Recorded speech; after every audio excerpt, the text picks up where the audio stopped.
Gol!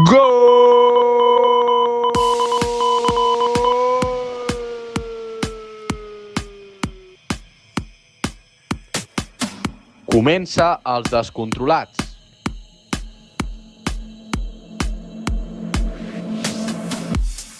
La lliga més descontrolada que mai, el Barça líder, el Madrid i l'Atlètic trepitjant els talons dels culers, l'Espanyol, primera victòria a domicili de la temporada i la permanència calenta.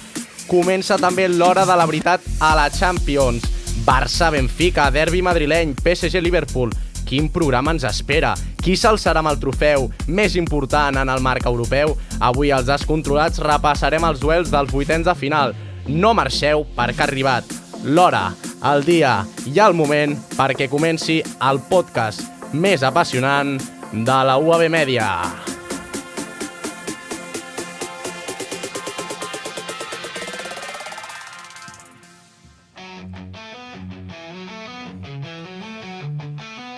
Aquí tenim a la taula els col·laboradors del programa d'avui. David, què tal amb aquesta samarreta xula? Encantat d'estar aquí, Adri. Pol Fernández, benvingut. Hola, Adri, què tal? Com estem? Aquí estem amb moltes ganes de ja el segon podcast, 2 setmanes consecutives. Dani, què tal? Amb moltes ganes, Adri, amb moltes ganes. Què passa, Biel Massanes? Segona vegada que vens i ja et veig cada dia més emocionat. I tant, això és un no parar, ara ja anem fletxaus pelante, que es diu. Doncs, una vegada fetes les presentacions, avui tenim, jo crec, un programa potser diferent al de la setmana anterior. Avui tenim a gent que potser es posa més nerviosa de l'habitual en el nostre dia a dia, però avui s'intentaran controlar, tot i que és cert que estem als descontrolats. I aquí, com hem dit, no hi ha filtres, caretes, i tenim també temàtiques que donaran molt de joc. Doncs aquest cap de setmana repassem també, vull destacar, va succeir un dels fets més importants, jo crec, de la història o potser dels últims temps, i és que la Unió Esportiva Sant Andreu va guanyar 0-4 al Sabadell i van veure, jo crec, el desplaçament més bèstia que s'ha produït a segona RFEF i bueno, estem veient aquest any una segona RFEF que és espectacular. No sé, vosaltres vau seguir el partit, com vau veure? Bé, jo realment diumenge vaig tenir tot un dia de futbol i sí que vaig estar mirant no només el Sant Andreu Sabadell, o sigui el Sabadell Sant Andreu, sinó també l'Europa Espanyol B, que també era un duel entre el líder i el tercer classificat. I la veritat és que aquest any, com dius, la segona RFF és una lliga molt apretada i al final un mal partit o un bon partit et pot fer pujar o baixar i això s'està notant. Al final hi ha equips que entren en bones dinàmiques i acaben en posicions o d'ascens directe o de playoff i equips que entren en una mala dinàmica i comencen a perdre punts i se'ls pot acabar complicant el possible ascens a la primera federació. Sí, la lliga està molt boja, allà a segona ref. I bueno, per exemple, aquest cap de setmana el filial de l'Espanyol jugarà a l'RCD Stadium. I es preveu doncs, una molt bona assistència. Contra qui juga? Contra la Penya Deportiva. La Penya Deportiva, que per cert aquest cap de setmana també l'Espanyol B va jugar contra l'Europa, va ser un partidàs que al final es va imposar a l'equip de Benítez, però que també dignifica això que dèiem, que estem veient una lliga molt competida i a part també és important dir que són equips catalans, que els tenim a prop i podem anar al camp a visitar-los, Dani. Però estem veient una lliga molt competida i una lliga molt poc informada també, perquè tu mires els mitjans tradicionals catalans i no surt la segona RFF, no es parla d'aquests equips, està molt poc informat tot. Però tu veus els aficionats, que són 2.000, em sembla, de la UEFA que van anar, 2.000. És que és molt fort. És moltíssima gent. Les imatges són espectaculars. Per un partit de segona RFF, els aficionats estan molt amb els seus equips. Doncs, Dani, no et preocupis, perquè per això tenim els descontrolats, per parlar també d'aquestes coses. Per fer justícia, per això no et preocupis, que parlarem. I, evidentment, i algun dia, això sí que ja porto pensant bastant de temps i us ho vaig comentar, jo crec que seria guai parlar fer una tertúlia a la segona RFF, però profunditzar més. Avui comencem el programa parlant d'això també perquè és, al final nosaltres, com vam dir, també parlem d'actualitat i avui era important dir-ho. Però si en parlem d'actualitat també hem de parlar del sorteig de Champions que va haver-hi la setmana passada. I tant. Que ho direm perquè com he dit abans, aquí som transparents, doncs mentre fèiem la reunió de continguts d'aquesta setmana, què estàvem fent? Mirar el sorteig. Mirar el sorteig de la Champions. Vam parar perquè hi havia prioritats i tenim alguns enfrontaments molt destacats i jo crec que es preveu una Champions molt interessant. A banda d'això, Adri, m'agradaria preguntar-te sobre el sorteig. T'ha agradat el format del sorteig? Pues Fer-ho tot ara? Era una de les qüestions que anava a plantejar. O sigui, realment, com heu vist vosaltres el sorteig? Perquè hi ha hagut molta crítica, i és cert que jo també considero, ara que em preguntes, que és un sorteig que trobo que ha sigut interessant, perquè també ara estem fent casuístiques de què passa si avança el Barça, avança el Madrid, avança l'Atleti, però realment a mi també tenia aquesta part emocionant de viure el sorteig eliminatòria per eliminatòria i saber una mica aquesta incògnita de quin equip em podia afrontar. No sé vosaltres, per exemple, Biel Massana, tu que, bueno, ho vas dir l'altre dia, llavors jo ho verifico, que és culer des de que va néixer i bueno, així porta la bandera del Barça allà on va. Què t'ha semblat l'eliminatòria, per exemple, del Barça? Home, jo penso, com dius tu, que el sorteig aquest nou, com tot el tema de la Champions, el nou format amb la fase prèvia i tot això, al final són canvis que intenta implementar la UEFA, però que al final el que està fent és un xoc per les persones que estaven acostumades a això, un sorteig a cada eliminatori, que potser tenien com aquesta intriga, perquè ara ja s'han acabat els sortejos, ja saps el camí que tens si vols arribar a guanyar la Champions. I parlant de l'eliminatòria del Barça i el Benfica, em sembla una eliminatòria molt, com dir-ho? Enganyosa. Enganyosa. M'agradaria dir enganyosa perquè... Trampa, no? Trampa. Sí. És a dir, sí que potser el Barça ha tingut aquesta sort de no tocar-li el PSG. Penso que el Paris Saint-Germain era un rival més complicat que el Benfica, però el Benfica li va ficar les coses molt complicades al partit de la fase prèvia. De fet, 9 gols ens van fer. Bueno, 9 gols en el partit, dic. I a part que al Benfica es parla poc, però realment, o sigui, si tu analitzes la plantilla a nivell de noms, té gent molt interessant. A Turkoglu, té a Pavlidis, té també a Di Maria, també, o sigui, té jugadors molt bons i molt experimentats, no, Pol? Sí, la veritat és que sí, i bueno, ja és l'últim partit que van jugar, un 5-4, que jo crec que el Barça es va sortir amb la victòria, però per un toc de sort, no? Perquè el Benfica és un equip que juga molt bé, o sigui, va fer un partit molt gran contra un equip com és el Barça, que té més jugadors, per així dir-ho, amb més nom que el Benfica, perquè el Benfica és això de hombres antes que nombres, però molt bé, el Benfica és un equip molt difícil. A més, que destaco també, ara parlant de Barça-Benfica, hi ha una cosa que a mi no m'agrada, i a veure tu, David, si ho és igual que jo, i és que, per exemple, el Barça i el Benfica ja s'han enfrontat a aquesta Champions. Clar. Llavors, tornar a veure un Barça-Benfica és com... És una mica descafeinat. O sigui, tornar a veure el mateix partit que ja has vist, que sí que va ser molt èpic i, bueno, pot ser una gran eliminatòria i tot el que vulguis, però a mi m'agradaria veure, jo què sé, el Barça-PSG, per exemple, que sí que el vas veure l'any passat, però em molaria un altre cop veure la tornada d'Embelé, al Lluís Companys, i veure altres partits. I, bueno, o sigui, aquest sorteig, doncs, per mi, deixa molt que desitjar. No, jo penso que al final sí que és una eliminatòria, hi ha un pèl descafeinada perquè ja has vist aquest partit, però és un context completament diferent. És a dir, no és un partit a 90 minuts, sinó és una eliminatòria a 180. Per tant, la manera de plantejar-lo, potser pel Benfica, que en teoria és el rival inferior, és diferent. I potser no ha d'anar tant a l'atac i vol buscar una tàctica més a 180 minuts i no 90. I a més que hi ha un condicionant, que ara per exemple no hem parlat, però que també és molt important, és la tornada. El Barça juga a la tornada al Lluís Companys. Jo penso que una de les coses que també marcarà molt aquesta Champions, i sempre ha marcat, perquè per exemple quan hem vist el millor Madrid, o el Madrid que tothom ha parlat, el Madrid, la mística al Bernabéu, realment el Madrid ha estat el seu hàbitat, ha estat el seu estadi, i això ha favorit que es pugui donar aquesta remuntada. Llavors jo crec que més enllà de qui són els preferits, perquè sí que hi ha favorits en aquesta Champions, evidentment penses Barça-Benfica i tu penses què passarà al Barça, no? Després parlarem d'altres eliminatòries.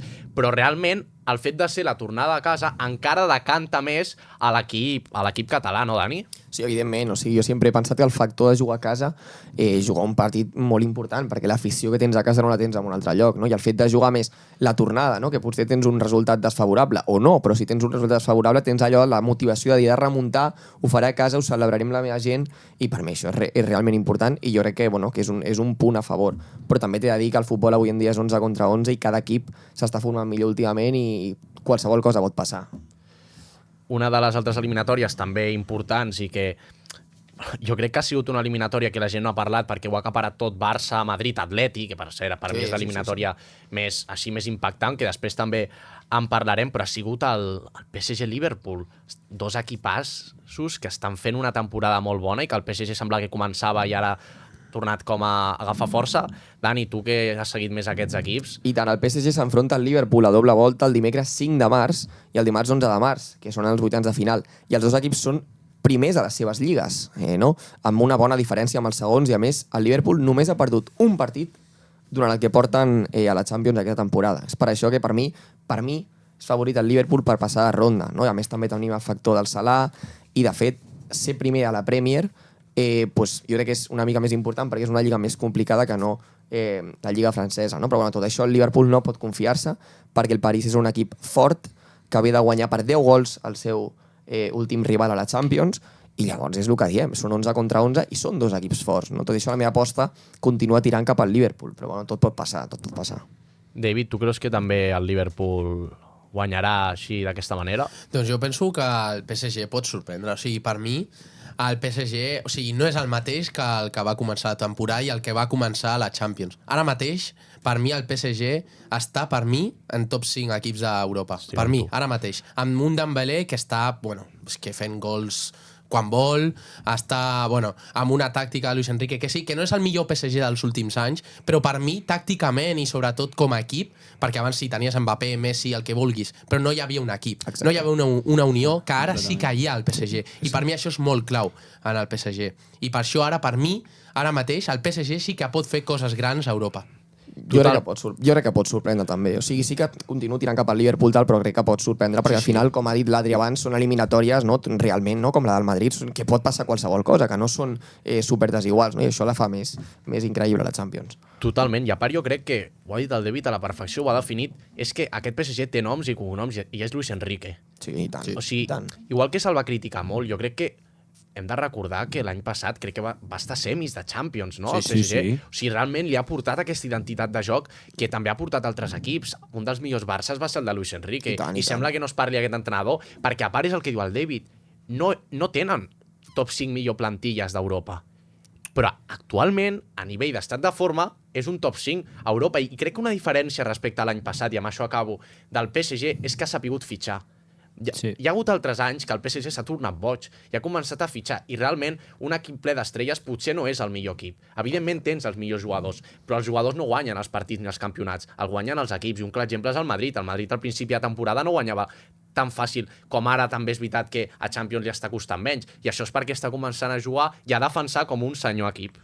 I a més em vull recordar de Luis Enrique, que el que deies tu, que amb el Barça de Luis Enrique doncs, va fer una gran gesta, però també em vull recordar de Luis Enrique a la selecció, que va portar a les semifinals, i per mi, per uns penals que sí que els perds, perquè que Espanya... Els penals són els penals. Són els penals, però per mi... És sort. És sort, els penals arribem són sort. A la final, i jo crec que la guanyaven. I amb un equip que veies noms, i me'n recordo que hi havia unes crítiques sobre qui va convocar, que si Eric García titular, però va fer un equip, una unió d'equip, que jo em vaig veure el documental aquest de Prime Video, i hi havia una unió, per mi, o sigui, els equips de Luis Enrique tenen una unió que no aconsegueixen amb altres equips, altres entrenadors.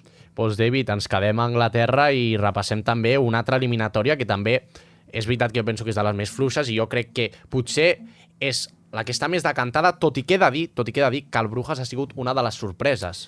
Sí, tenim a l'Aston Villa, que s'enfronta a un dels equips més fluixos del sorteig, cosa que dona a l'equip d'Unai Emery una notable avantatge. A més de comptar amb una plantilla superior, amb jugadors de talla mundial, com poden ser Rashford, Watkins o en Marco Asensio, el teu Marco Asensio, Adri, els anglesos disputaran el partit de tornada a Birmingham. No obstant això, no han de refiar-se davant un Bruges que ve de guanyar 2 partits als play-offs contra l'Atalanta, que és el recent campió de l'Europa League. No ens hem d'oblidar això. I amb una actuació increïble del porter del Bruges, Mignolet, i que busca donar la sorpresa amb un Ferran Jutgla, o com aquí ens agrada anomenar-lo, Jutgol, que ve en el seu prime. No, sí, parla. No, t'anava a dir que a part l'Atalanta, hem de parlar que, per exemple, fa 3 mesos, me'n recorda, quan es va enfrontar al Madrid, es deia que era un equip molt perillós, i els equips de Gasperini també tenen una manera de jugar que costa molt als rivals. Per això et dic, va ser una sorpresa, tot i que va haver gent que a les nostres prediccions que vam fer, us en recordeu abans d'entrar al programa, va dir el Brujas, i jo deia, què estan fent? Què estan fent? I després el que... Sorpreses. Perquè jo penso que tenia l'avantatge el Bruges, i això és el que li va donar. Sí. Això és el que li va donar. També cal parlar del que va passar amb Lookman i Gasperini, no? Que Què va passar, Biel Pol? Perdó, és que mira que et tinc... O sigui, sé Ai, que els dius Pol noms, des de fa ai, temps, els però els noms. noms m'ha Ai, patinat els una mica. noms. Bueno, Gasperini, el Lukman, com tots sabem, va fallar el penalti.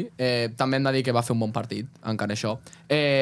Gasperini va dir que era el pitjor llançador de penaltis que havia vist mai.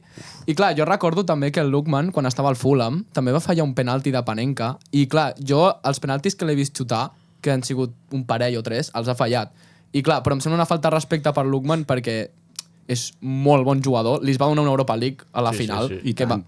Al final la va guanyar ell sol. Ell sol, o sigui, va fer un hat-trick que va ser perfecte, o sigui, sí, molt bonic. I a part, tema vestidor, important això, o sigui que l'entrenador surti mediàticament, que una de les coses que sempre es diu que els entrenadors, clar, de cara a la galeria, diuen el que a vegades El que tothom toca, vol el que escoltar, toca. el que toca, però és una declaració...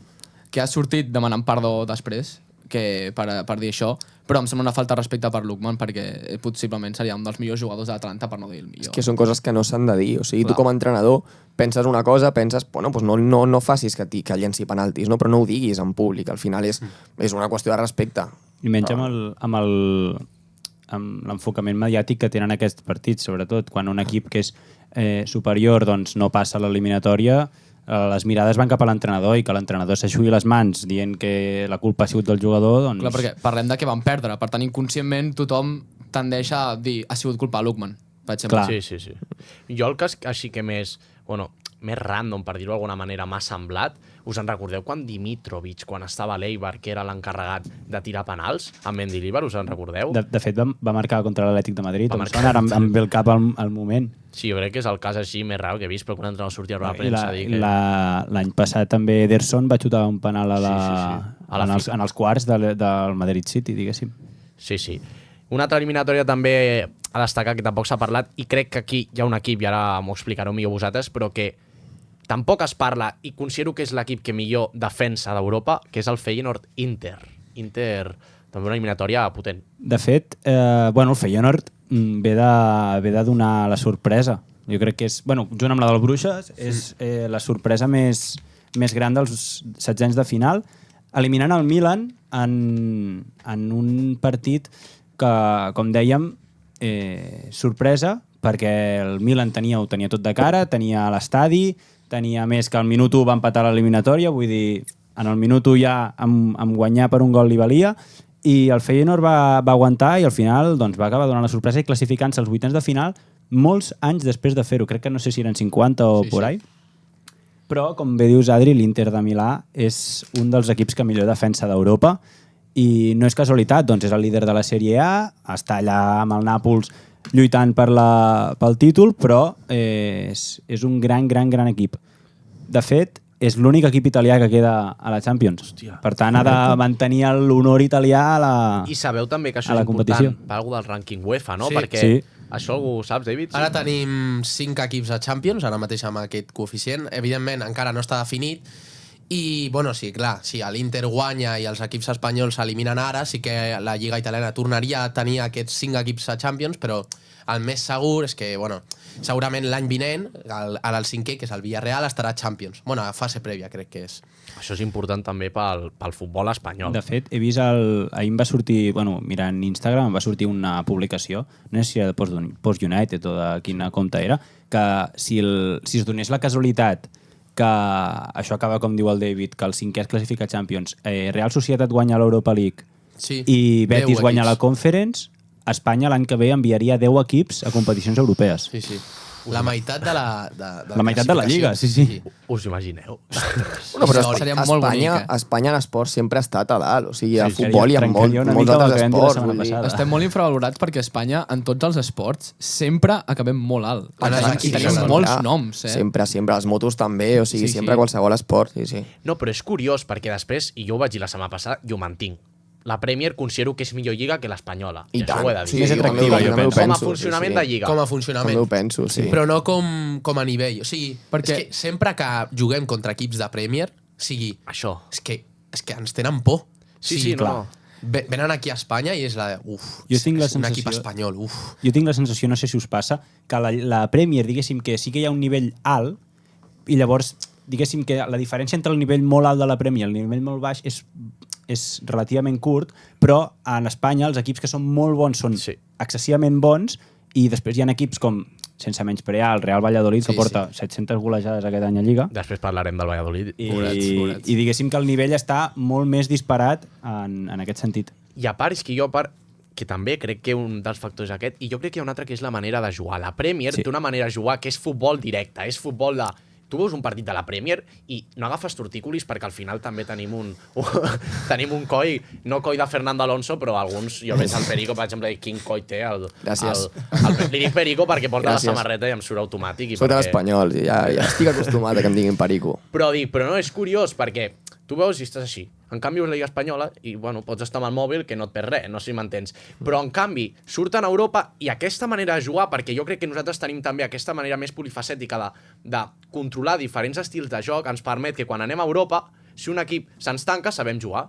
Nosaltres ens tanquem, els altres hi ha molts equips que no saben jugar, la Premier no està acostumada a això. Clar, és el que dius. Jo crec que el factor que ens diferencia d'Anglaterra és la defensa, perquè tu veus un partit de la Premier i és contraatacs, però hi ha cops que la defensa se li va la olla. Jo he vist partits al Manchester City, va haver un contra el Chelsea, em sembla, que el Haaland estava sol fent cos i només se la va deixar Foden. I clar, això a la Lliga Espanyola no ho veuràs mai perquè sempre hi ha ajudes. No hi ha línies de defensa a dalt i segon, que a Espanya es defen molt millor que a Anglaterra. Sí, i a part crec que també la manera de preparar els equips també és molt diferent. I parlant de tema físic, hi ha una altra lliga que, per exemple, Xavi Alonso comentava fa un any, la lliga alemana, la Bundesliga, és una de les lligues més físiques que hi ha i tampoc es parla molt, però el tema físic és molt important. Llavors hi ha algunes eliminatòries també destacables, però abans d'entrar al punt calent, que seria aquest Leverkusen, Bayern de Múnich, que també és partidàs.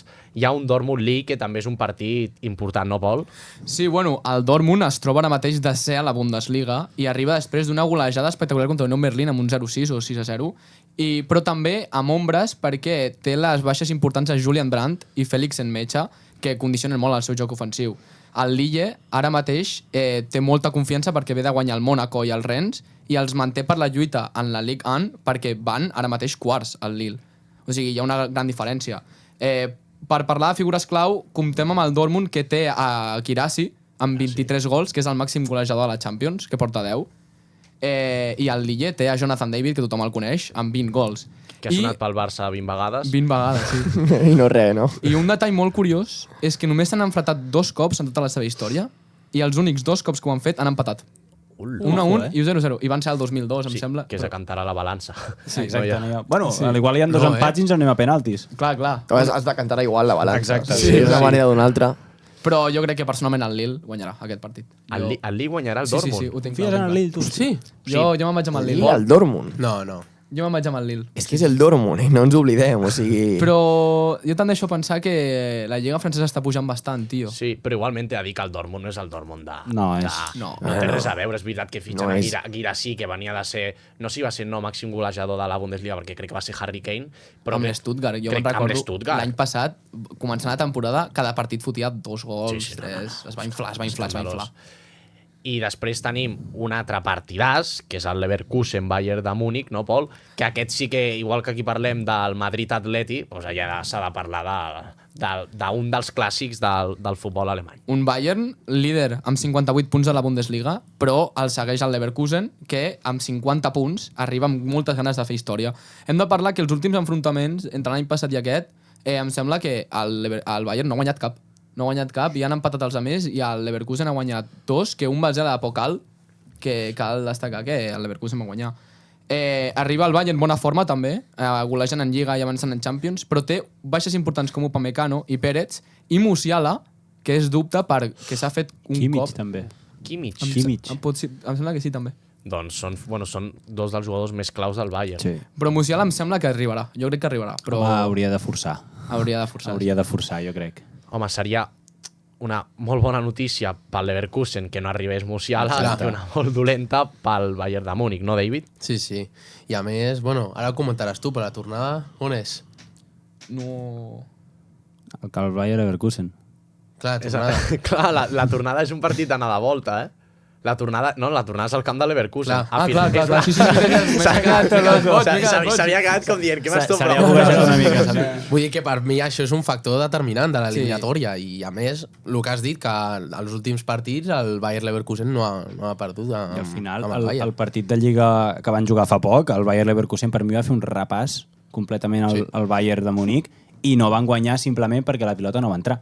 Sí, és veritat. Per cert, ho he de dir, m'encanta que passin aquestes coses perquè això és part dels descontrolats. Aquí, que estem aquí, que ni s'ha tingut. Jo m'he descontrolat. T'has descontrolat. Una mica. Literalment. No, però sí, la tornada és a l'Leverkusen i també és un factor important. Doncs abans de rematar la Champions, queda algun partit important? Crec que el Madrid-Atlètic.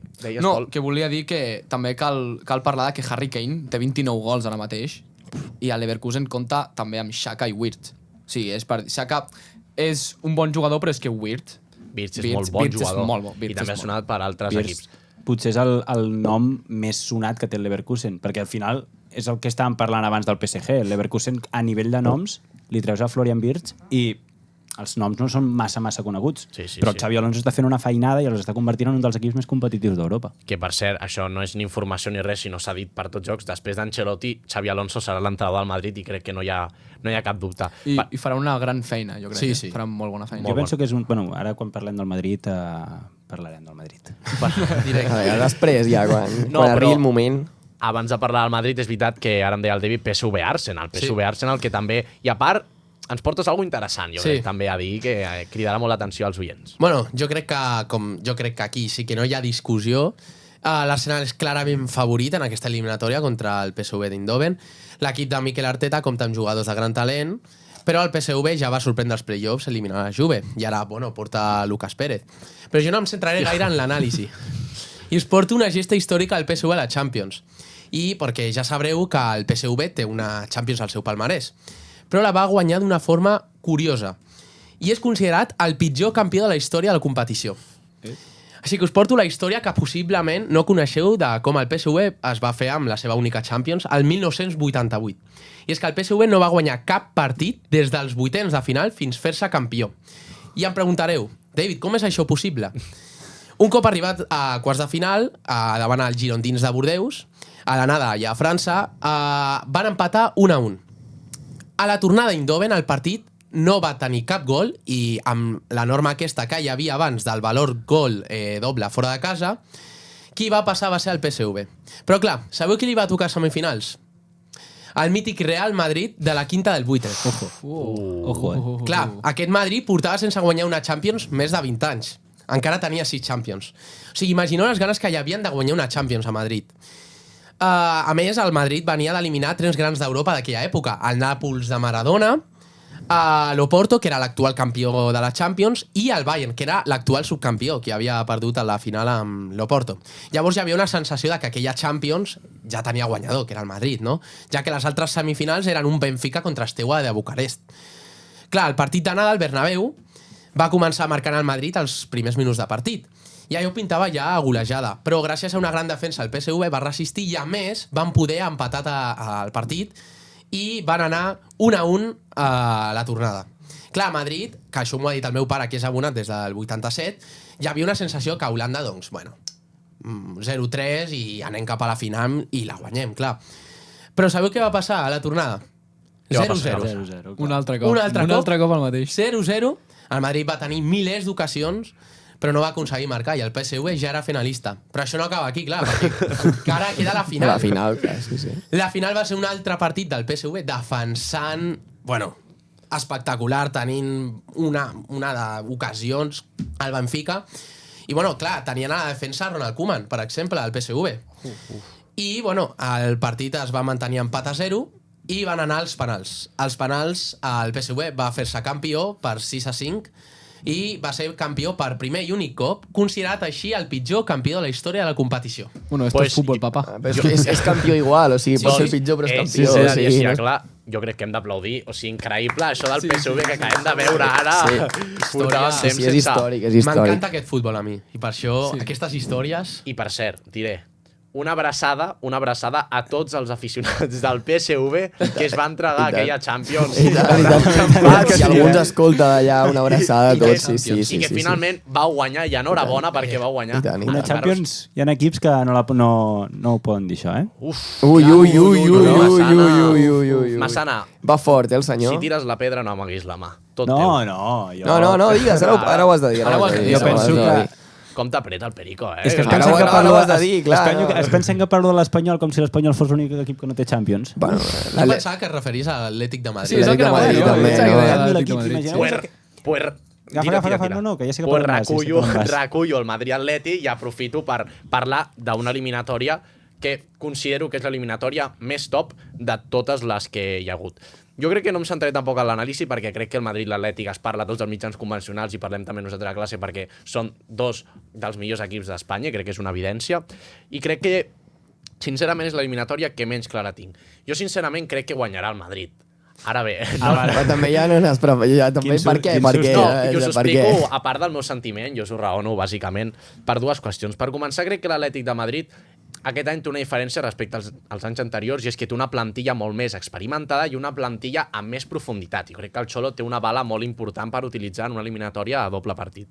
Ara bé, tinc ganes de veure l'Atleti en una imposar-se d'una vegada a la Champions, perquè és veritat que l'Atleti hem vist que és un equip que ha arribat lluny, ha arribat, per exemple, me'n recordo les dues finals amb el Madrid, però que a l'hora de la veritat no ha sapigut tenir aquest colmillo que s'ha dit moltes vegades i guanyar a equips que, sincerament, ha sigut superior en moltes ocasions. El City, Atleti, me'n recordo fa 2 temporades o així, crec que va ser fa 2 temporades, l'Atleti tenia el City... I que el City va sortir del Metropolitano patint. Per això dic, I tenia 1-0 o alguna cosa així, i no va poder emportar-se a l'eliminatòria. Per una altra banda, això és el que jo també vull veure de l'Atleti. Veig el Madrid, que sincerament estic veient ja un Madrid diferent al que vam veure a principi de temporada, un Madrid més solidari, que tots treballen, no veiem les línies partides, i a més, crec que estem veient a Kylian Mbappé. Estem veient a l'estrella, sincerament, a l'estrella mundial, i aquell home que va fitxar Florentino i que el temps ha donat la raó, i aquest home està jugat per ser jugador del Madrid. I a part, crec que el Madrid també està sabent encaixar aquestes peces i a poc està agafant aquesta dinàmica. Ara bé, el Madrid també s'ha de centrar a la Lliga i tenen moltes competicions i el fet també crec d'haver jugat una eliminatòria prèvia ja veurem com arriben físicament. I també ja per acabar destaco que el Madrid està jugant amb una defensa que a principi de temporada hagués sigut inimaginable. I ara tothom està parlant d'Asensio com un central titular quan fa 3 mesos estava jugant al Madrid-Castilla i no sabíem ni si arribaria a algun lloc. Fede Valverde reconvertit a lateral dret, veiem a Álava que s'ha recuperat però que encara no té ritme i veiem a Mendy que fa 3 mesos estaven dient que incorporarien a Davis i Mendy s'anava a la nevera i ara resulta que sembla ser que és el lateral titular. I amb això crec que seran les claus perquè es decanti l'eliminatòria cap al Wanda o cap al Santiago Bernabéu. No sé si vosaltres creieu una mica estar a la mateixa línia que jo. Jo penso que és, com dius tu, l'eliminatòria més difícil d'analitzar i de posicionar-se perquè són dos equips que es coneixen com el palmell de la mà i que l'eliminatòria al final s'acabarà decidint per petits detalls. I un d'aquests petits detalls que tu pots dir és Kylian Mbappé. Totalment.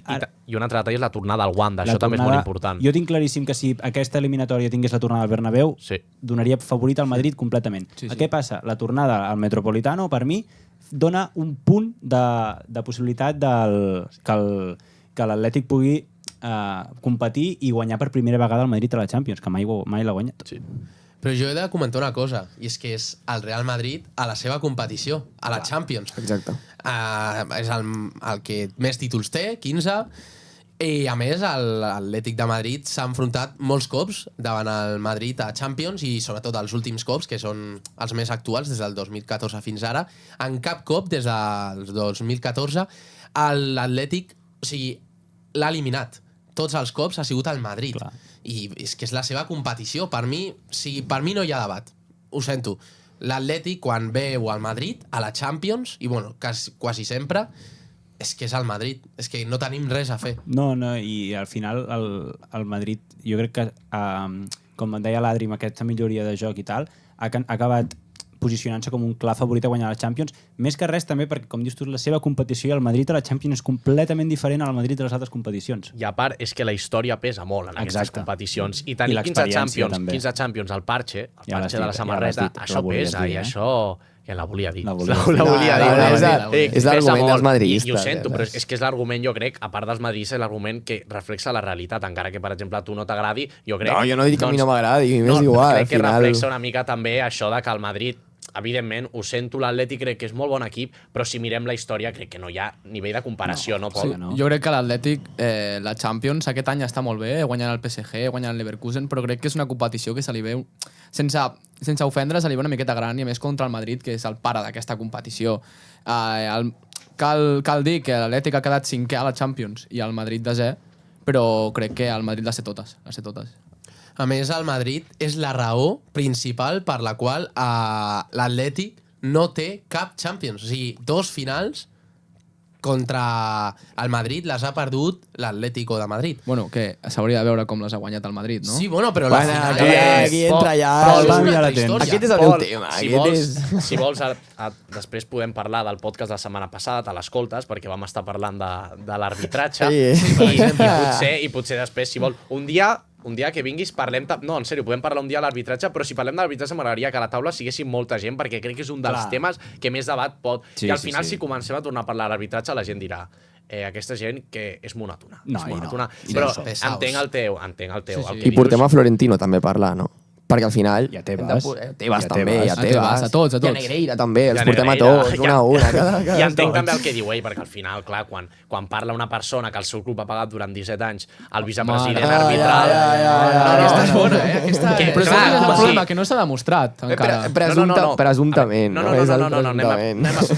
però anem a veure una cosa. A mi aquest argument no em val. T'ho explico molt ràpid i ja amb això tanquem, jo crec. Per començar, què no s'ha demostrat? No s'ha demostrat que el Barça va influir en l'arbitratge, que això és diferent. El Barça, això de que el Barça va... Bueno, els partits es decantaven a favor sempre dels blaugranes, són coses suposades, però que no hi ha un judici que ho certifiqui. Ara bé, que hi ha hagut pagaments, això és inqüestionable. I tu no em pots venir aquí a dir a mi, per exemple, que el Barça no ha pagat a Negreira, perquè això està demostrat. Tu pots venir aquí i dir-me, no van influir, i això ho podem debatre. Però crec que on no hi ha debat és que el Barça va pagar al vicepresident arbitral. I aquesta és la realitat. Sí, ho va pagar, però el Barça ha demostrat, o està demostrant per què li van pagar. No ho van fer per influir en resultats esportius. Jo crec que no ha hagut en cap moment mai una competició adulterada. No, però... Jo crec que el problema ha sigut que hi ha equips que fan més pressió que altres i aquest és el problema que hi ha ara. Hi ha plural, ho dius. Jo diria 2 equips que fan més pressió que altres. No és el mateix que és una altra lliga. Contra el Madrid que pitar un penal en contra de l'Alavés. Sí, em sembla bé, però si això estic d'acord, que al final el Barça i el Madrid sempre tenen les ganes de guanyar, per exemple, contra equips de l'Espanyol. Això estic d'acord.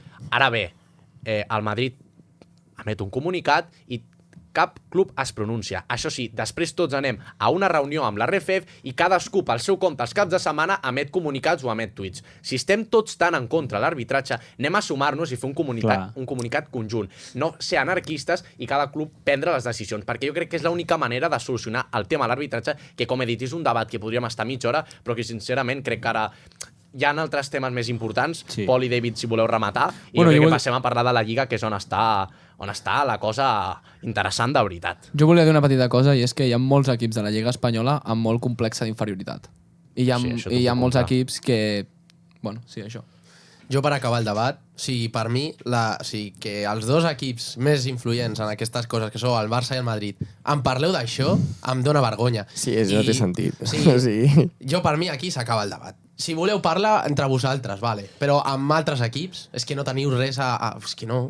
Perfecte, doncs s'acaba el debat perquè el David així ho demana i nosaltres fem cas al David.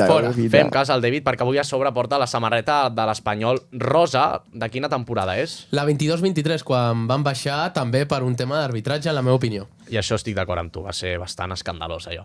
I també tenim a l'altra banda en Dani, que porta una samarreta de l'Espanyol i que ens parlarà d'una victòria molt important aquest cap de setmana. La primera temporada i a més jo crec que has de parlar sincerament, de l'home, de la figura i dels millors entrenadors de la Lliga, i té noms i cognoms, i es diu Manolo González. I és que és la primera victòria de l'Espanyol fora de casa a primera després de 643 dies, i ha estat contra l'Alavés aquest de setmana, amb el primer gol també de Fernando Calero a primera, que suma 3 punts pel conjunt perico, que aconsegueix mantenir la posició fora del descens, també una cosa important, i en aquest punt hauríem de parlar, com deia l'Adri, de Manolo González, que és l'entrenador de l'afició.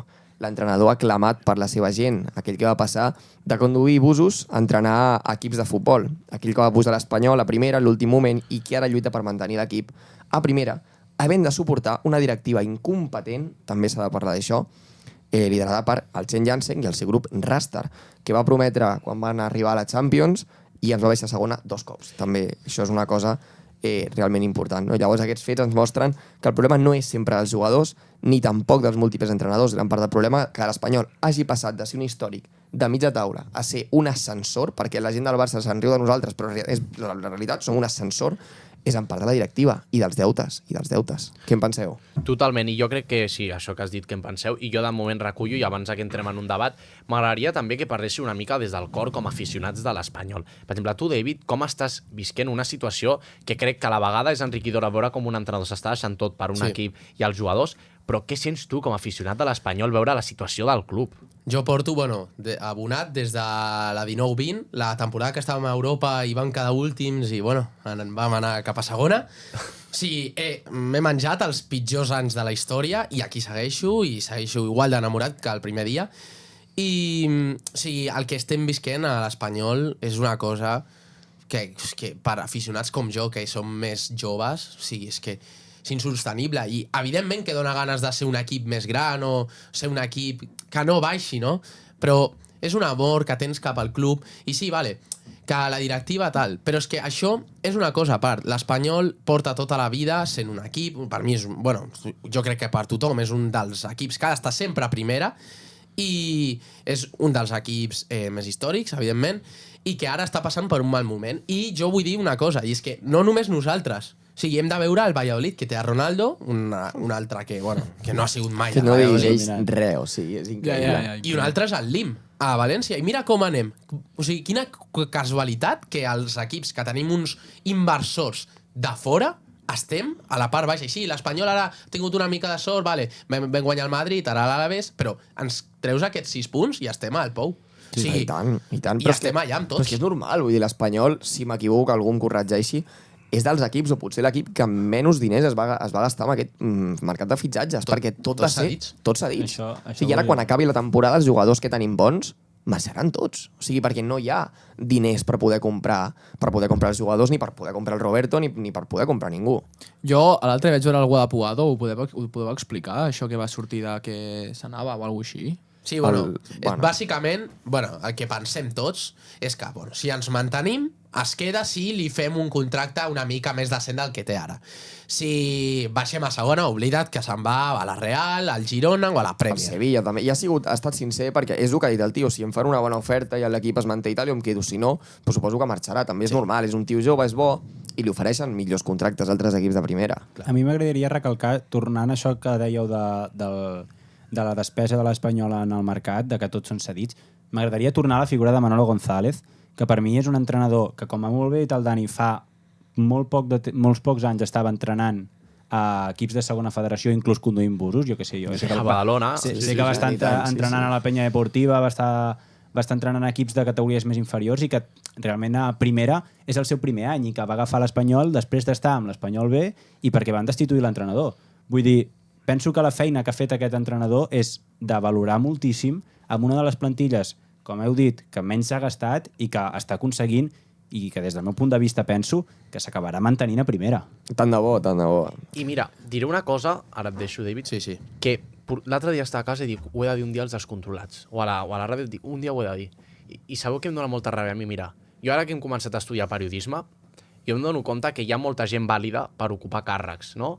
I a mi, per exemple, jo quan estic a una retransmissió i veig que hi ha un exentrenador, un entrenador de bàsquet comentant el partit com a comentarista, penso, això què vol dir? Que hi ha periodistes que no estan capacitats per ocupar aquesta plaça? El futbol igual. Em sembla molt veure jugadors, entrenadors. Amb Guti. I estic d'acord. Per exemple, que em sembla bé que Guti o Arteta, hi ha molts jugadors que ara són entrenadors. Realment no hi ha entrenadors com Manolo González que porten no sé quants anys picant pedra per arribar al seu lloc. I tant. Els presidents igual, Ronaldo. Per què ha de ser president un jugador que a sobre ha sigut dels millors de la història i ara se li està té un atac a S'està l'historial tocant la imatge de de ser Ronaldo. president del Valladolid, i hi ha gent que porta molts anys estudiant empresa, moltes coses per arribar a ser president un dia d'un equip. I hi ha gent que està ocupant càrrecs de gent que també és molt vàlida i no li estem donant oportunitat o no se'ls està donant oportunitat a gent que sí que val per aquesta feina. I nosaltres, com a periodistes, això ho hem de reivindicar. I jo ho dic perquè potser el dia de demà jo potser m'agradaria fer una retransmissió, per exemple, a Movistar Plus. I jo no vull que estigui Sergio Scariolo narrant un partit quan ell és el que també s'encarrega de portar les alineacions per a FIBA del Mundial. O no volem escoltar la transmissió a Movistar, per exemple, que m'agrada perquè és un molt bon analista, que és Álvaro Benito, però Álvaro Benito va ser exjugador de futbol. I mai veiem a periodistes, i després hi ha periodistes que, per exemple, veiem com Axel Torres, que porten tota la vida, i també és d'aquí de Sabadell, que s'ho han merescut. I hem de donar valor a gent com Manolo González, que porta tota la vida picant pedra per arribar a ser un dels entrenadors, i s'ha de dir, revelació de la temporada, i que està fent a un equip amb molt poc pressupost, un equip de veritat. I això s'ha de dir així de clar, i m'enfado perquè em dóna molta ràbia que ens ocupin places a gent que també és vàlida. Però això ha passat sempre al periodisme, és una pena, és una gran pena, però ha passat que hi ha molta gent que es pensa que pot fer el treball de periodista i no és periodista. No, jo és que em sé del tema, bueno, però no ets periodista, no? Llavors no has de fer la feina de periodista. Hi ha molta gent que ocupa aquests càrrecs de l'esportiu o qualsevol tipus de periodisme i no l'hauria d'ocupar.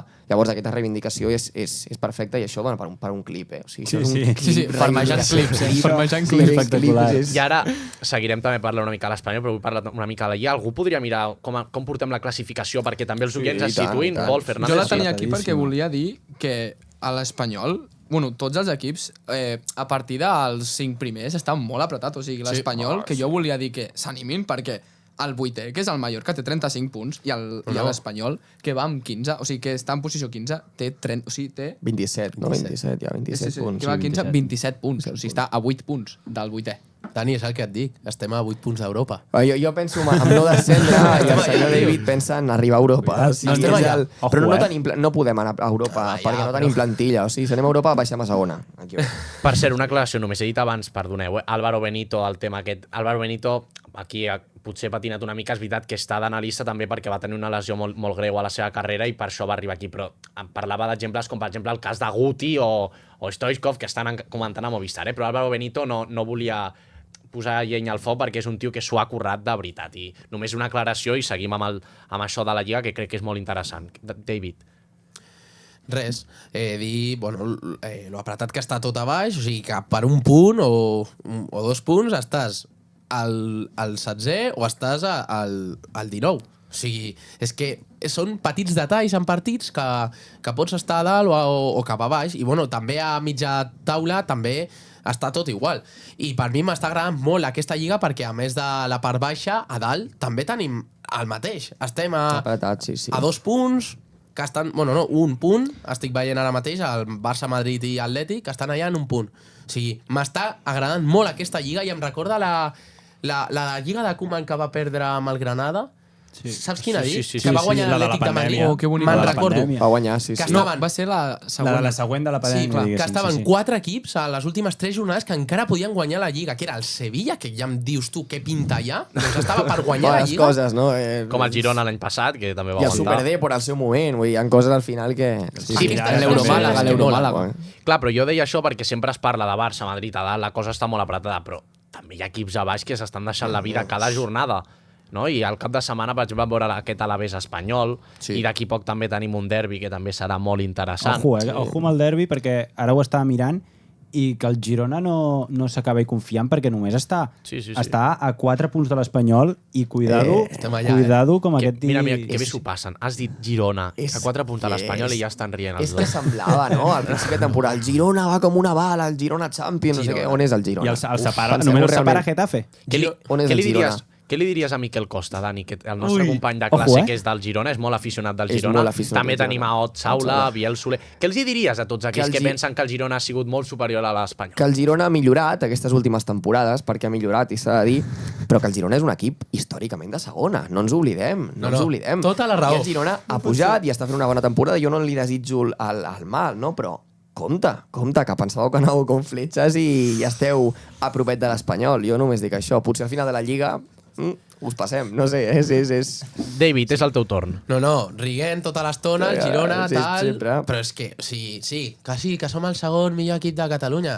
Que porteu 5 temporades o 6 a primera. Que Espanyol porta 80 i Vols pico. dir que porten 6 ja? Quantes? Sí? No sé si eren 3 o 4. O sigui, les dades... No, ciutat de Champions, però anem a veure, que veu guanyar l'Sturmgats aquest, o... Sí.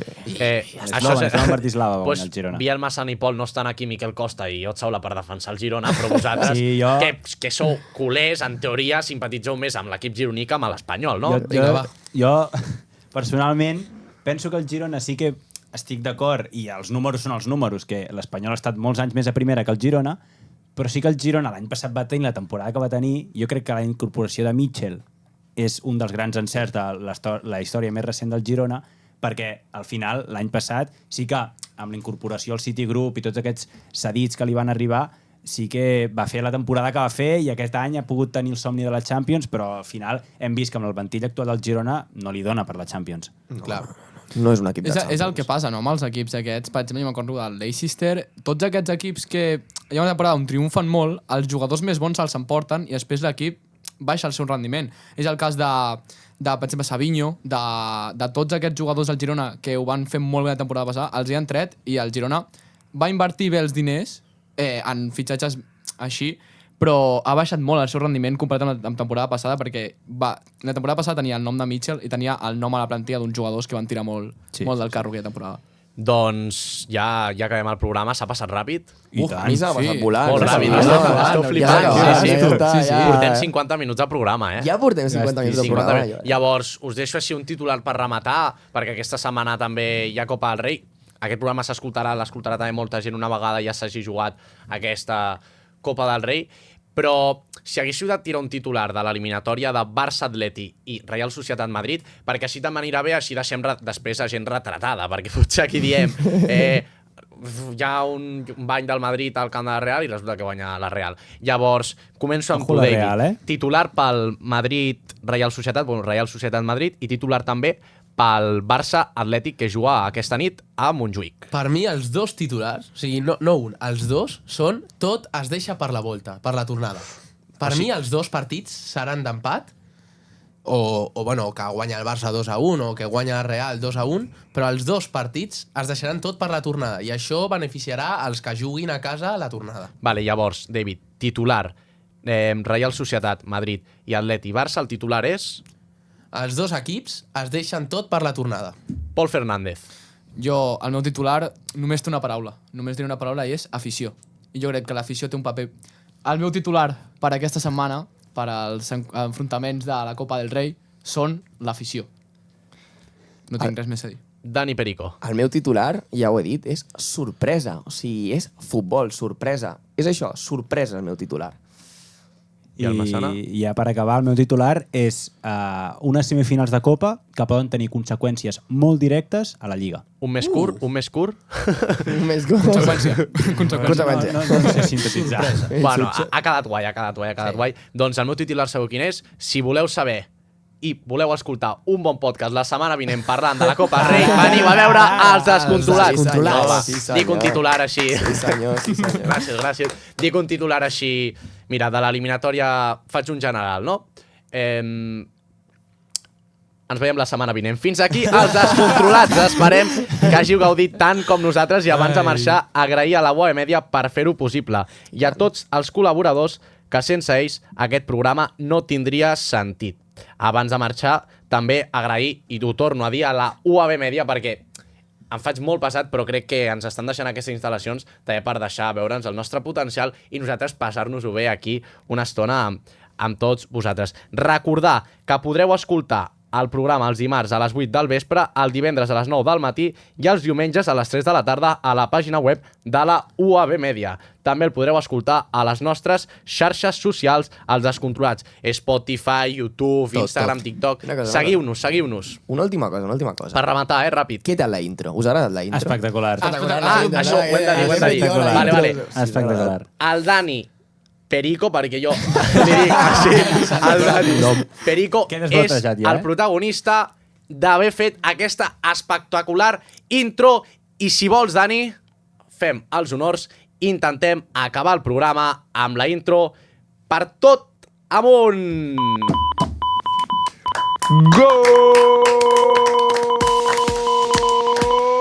Gràcies a tots i totes. Ens veiem la setmana vinent. Xau, xau, xau, xau, xau, xau. Comença els descontrolats. Acaba els descontrolats.